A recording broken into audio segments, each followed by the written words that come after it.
Imagine that this folder is a dimensional plane. Now, assuming that it is no height and no depth, what would this mean?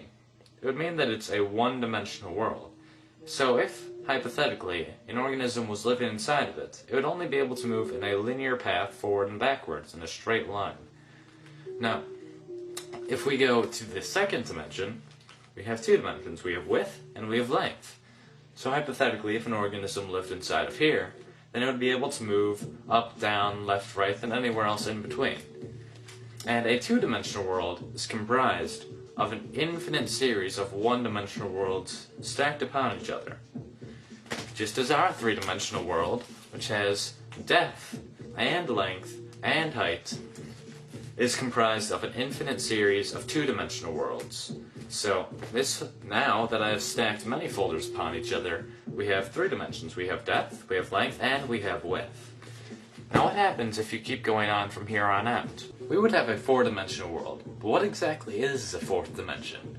In order to understand this, we need to understand how dimensions are perceived.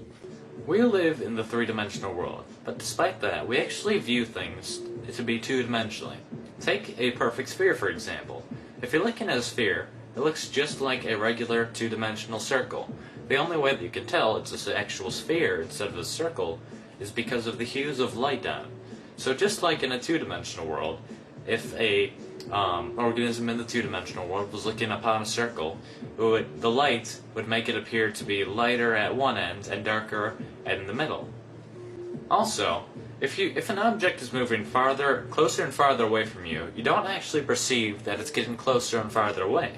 You see that it's getting smaller or larger, and then you assume that it's getting either farther away or closer. But let's say that an object was to grow in perfect equilibrium, so that it was growing at the same speed that it was shrinking as you move it farther away.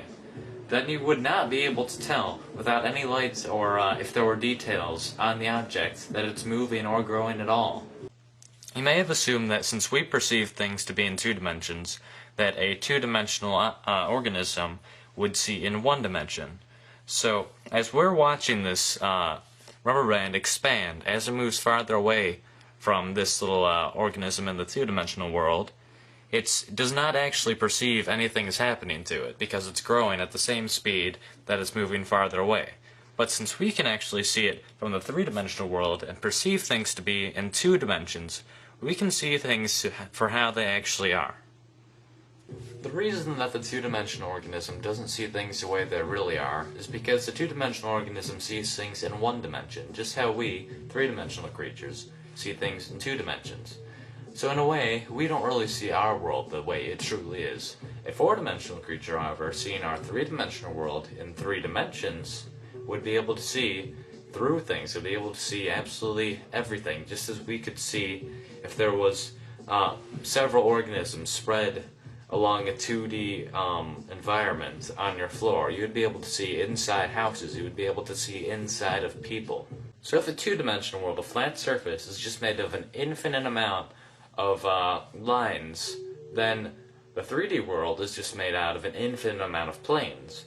So the 4D world, logically, is made out of an infinite amount of 3D objects. Though they're not just put together like you would like building blocks. That's not how the 4D world is. That would just be 3D again. So in order to understand this, we need to understand the logical progression of mathematics in our world. Imagine that this connects piece represents the first dimension. It's simply a straight line, which is basically what the first dimension looks like. And if you add three more of these straight lines and connect them so that adjacent sides are perpendicular and opposite sides are parallel, then you have the basic shape of the second dimension. You have a square. Now if you keep going from here and you add it so that there's a total of 4 squares, and all adjacent sides are perpendicular and all opposite sides are parallel, then you end up with, obviously, a cube. So if you tried to keep going from here, and you would have a 4-dimensional basic shape, you would have what's called a tesseract. Now I cannot show you a tesseract, but you need to understand that it's basically 4 cubes that are within each other that have all adjacent sides perpendicular and all opposite sides parallel. Yet there are 4 lines connecting to each vertex. So a tesseract would look somewhat like this picture. Now that's not exactly what it looks like, because this is a 2-dimensional depiction, and obviously not all of the lines are straight. So I cannot show you what a tesseract actually looks like, because we cannot perceive things in the 3rd dimension. You cannot even imagine what a tesseract looks like. You cannot in your mind picture the 4th dimension or a 4th dimensional shape. And you can keep going on from the 4th dimension even. You can go to the 5th dimension, the 6th dimension, the 71st dimension. It doesn't matter. Theoretically, there are an infinite amount of spatial dimensions. A common misconception of the 4th dimension is that the 4th dimension is time. Now, while some argue that by going forward and backwards in time, if you move forward the same distance and backwards the same, then you would end up in the same place you started, just like in the 4th dimension. And while that may seem logical, if you think about it, it really doesn't make sense. If you imply that the 4th dimension is actually time, well, first of all, time is not spatial. There's a difference between space and time, quite obviously. And assuming that all dimensions are according to a pattern, then that doesn't really make sense either, because saying the 4th dimension is time, every dimension has time in it. So that would mean that the 4th dimension is special in some way, which doesn't really make any sense.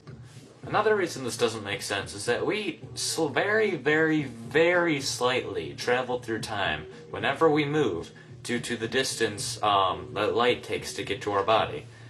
Now, if a group of astronauts were to get in a spaceship and they were to go very, very, very close to the speed of light, then they would, and they went around in this impossible, nearly the speed of light spaceship for a few months, and then afterwards they returned to Earth. They would find that Earth had actually progressed a few years, so they had moved forward in time by moving that quickly. Another interesting concept involving the 4th dimension is that many physicists and even mathematicians may say that the dimensions are very, very slightly curved, because if you really think about it, nothing can be truly, absolutely infinite.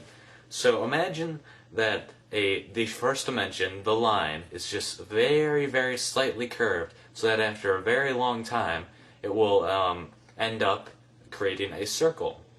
So, as suggested by many physicists, if you keep going in the same direction, then you will end up where you started after a very, very long amount of time, obviously. And the same thing would happen to the 2nd dimension. If it's just a square, and then you extend it very, very slightly in a curve, then it will eventually make a sphere, and the same thing happens in our dimension, except it will form a very, very slightly curved 3rd dimension, which will form a 4-dimensional universe, basically. So what this kind of means is that our 3-dimensional world is within a 4-dimensional world, and a 4-dimensional world is within a 5th-dimensional world, and so on. Now, I did say that nothing can be truly infinite, but if this is true, and a dimension is really within another dimension, within another dimension, within another dimension, then I'm implying that there's an infinite amount of dimensions, which is the only problem I really have with this theory. I'm not sure if it ever stops, or if infinity is really even possible. We don't know that. Thanks for watching my video, and I hope this gave you a better idea of what the 4th dimension is.